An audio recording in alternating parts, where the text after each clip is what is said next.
What's up, everybody? It's Matthew Mickey here, and this is going to be part 2 of the ISM manufacturing survey. And in the last class, we learned that the ISM manufacturer covers the manufacturer companies in the economy, and that it has 5 components that go into the PMI.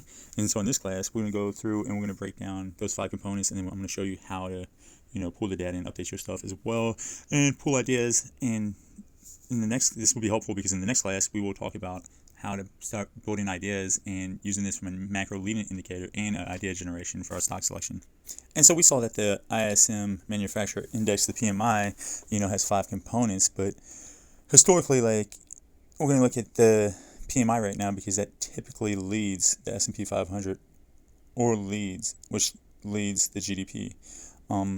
So if we look historically since the 90s, we can see that the ISM typically peaks and troughs. So as a trough, it contracts, and historically from 45 to 50 or when it troughs. And then we know historically, based off of this data, that it peaks between 57 and 60. This is really good information because, number one, it confirms our bias with what we're seeing in the Fed Reserve and the bond market and the credit market, but it also allows us to see the times that the turning points within the S&P 500 and the GDP. Now let's break down the ISM Manufacturing Index, the PMI, and the components that build this, and determine which ones are leading and lagging indicators of the PMI. Okay, so let's talk about new orders versus the ISM. So quick review, we know that the new orders is the most sensitive part of the ISM, and it leads the ISM, and in my situation is ranked number 1 for when I'm trying to make a decision where the S&P is going, where growth's going, which sector I should be focused on. This is my go-to, right? It tells me the top 300 manufacturer order sheets and their changes in sales from month to month.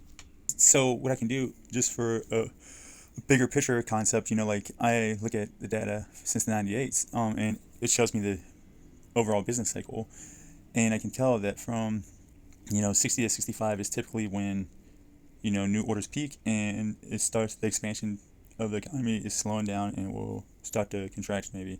And then I can tell that the trough is on average between 50 and 45, and that's a good indicator of to figure out the turning points of the contraction.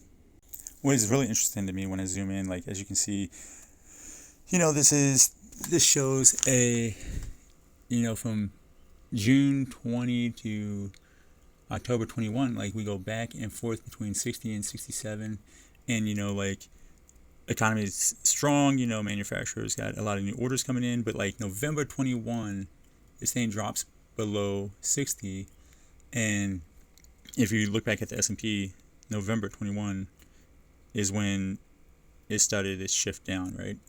And this was the first indication of it.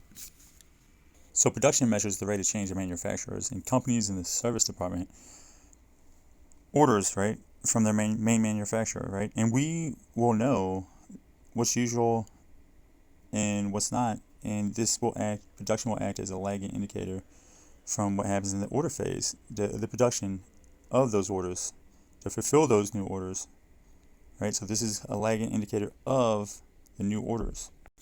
So employment increase or decrease shows us a lot about this confirmation indicator of what production is and what new orders is. It's a lot slower moving in the survey, and but it shows us new hiring or layoffs based off of production, and production is based off of new orders. It's a lagging indicator, but it's also a confirmation indicator. Are they hiring more to keep up with the new orders, or are they laying people off because they have a bias towards the economy slowing down?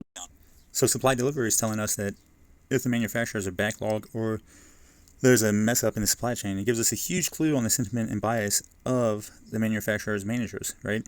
If manufacturers are getting the product out to the companies fast, it means they were prepared for the expansion and growth, and that their bias is that growth is going to be increasing because they are investing more in their supply chain to ensure that it flows effectively and efficiently, and then to ensure those orders get filled and pushed out, right? And vice versa. If there is a slowdown in supply deliveries, it means they are not really giving a crap about the supply chain, because they're probably negative in new orders, they're probably negative in new product, and they're probably having to lay people off and are cutting these all down due to a slowdown in orders, right?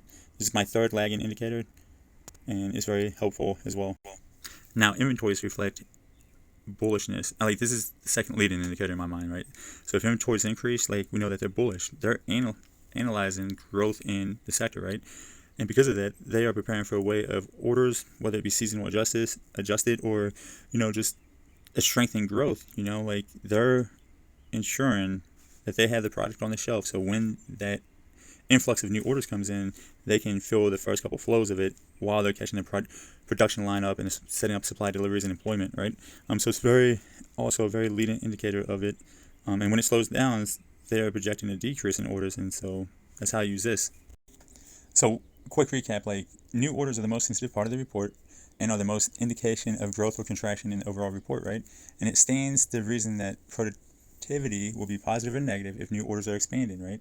And because of that, employment is more of a slow-moving indicator versus the rest of the survey. New orders and production so far, new hires month on month will follow month of expansions in new orders and production, right? And so this leads to faster or slower supply delivery indicators. That supplies are quickly or slowly slow to fulfill orders, meaning that they are either preparing to invest more or less in the supply chain. They're either optimistic or pessimistic towards the growth or contractions within the economy, right? Supply deliveries also indicate potential supply chain problems affecting the industry conditions, right? So inventories increase or decreases are based on management views of the future economy's conditions, right? If inventories are growing, then managers are optimistic about the future and vice versa. Okay, so Google ISM Worldly and then go to the report on business and then scroll up and down, read the report. Whatever's interesting to you, what I focus on is where it gives me the rankings of the PMI, the new orders, the production, the employment, the deliveries, and the inventories in order that they rank them, and based off of which index is doing well, which is growing, which is decreasing, which is staying the same.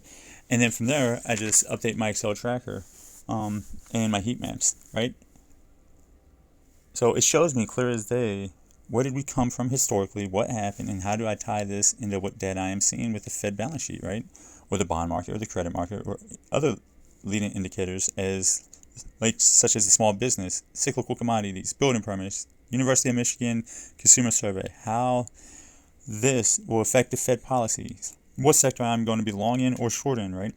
Now I build the heat map for the bigger picture, but also I pull trade ideas from this, right? So the ISM survey ranks them for me, and I get a lot of qualitative statements as well from it as well, right? So it tells us, what comments these people are saying about the components that go into the PMI, right? Are there supply chain issues? Are they growing? Are orders increasing? Like, it comes straight out of their mouth through their comments, right? So, like, it gives us a good quantitative aspect of it and a qualitative access, and we're allowed to take both of them and get an assessment when looking at the data, right?